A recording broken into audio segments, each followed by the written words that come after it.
क्या पश्चिम बंगाल में टीएमसी की गुटबाजी से परेशान है ममता बनर्जी?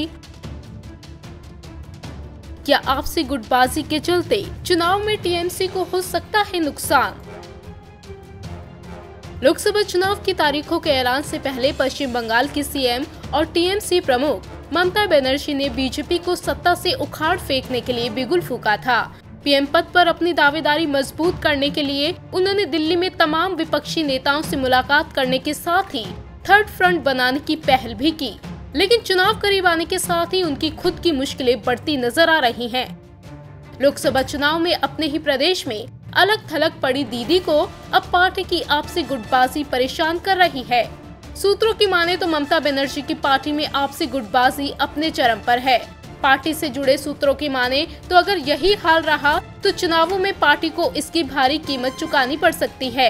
टीएमसी के एक नेता ने नाम नहीं बताने की शर्त पर कहा कि बीजेपी उनकी पार्टी के अंदरूनी विवादों का फायदा उठाना चाह रही है।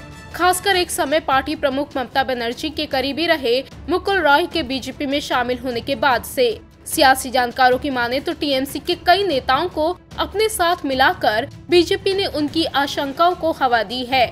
जानकार यहाँ तक कहते हैं कि पार्टी ने उन्हें टिकट नहीं दिया, उन्होंने पार्टी छोड़ दी। साथ ही इस फेरिस्त में ऐसे ही और लोग भी हैं जिन्हें शायद लगा हो कि वे एक ही पद पर फंसकर रह गए या फिर मंत्री बनना चाहते हो। ये सभी पार्टी छोड़ रहे हैं और बीजेपी में शामिल हो रहे हैं।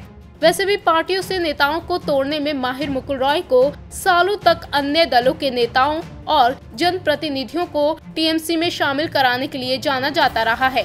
बीजेपी में शामिल होने के बाद भी उन्होंने यही दक्षता दिखाई और कई अन्य नेताओं कार्यकर्ताओं के साथ मौजूदा सांसदों को बीजेपी में शामिल कराया। इतना ही नहीं, उन्होंने लेफ्ट फ्रंट के कुछ नेताओं को भी बीजेपी के पक्ष में तोड़ा। हालांकि पार्टी की समस्या काफी पुरानी है, लेकिन पार्टी के बढ़ते प्रभाव के साथ ये समस्या भी बढ़ती चली गई। गुटबाजी के चलते ही टीएमसी को पंचायत चुनाव में जंगल महल क्षेत्र की कई सीटें गंवानी पड़ी थी। शायद यही वजह है कि हाल ही में ममता बनर्जी को सार्वजनिक तौर पर पार्टी कार्यकर्ताओं को गुटबाजी से दूर रहने और एकजुट होकर चुनाव लड़ने की अपील करनी पड़ी। ऐसे में देखने वाली बात होगी कि ममता पार्टी की गुटबाजी से कैसे निपटती हैं। इंडिया न्यूज़ वायरल की रिपोर्ट।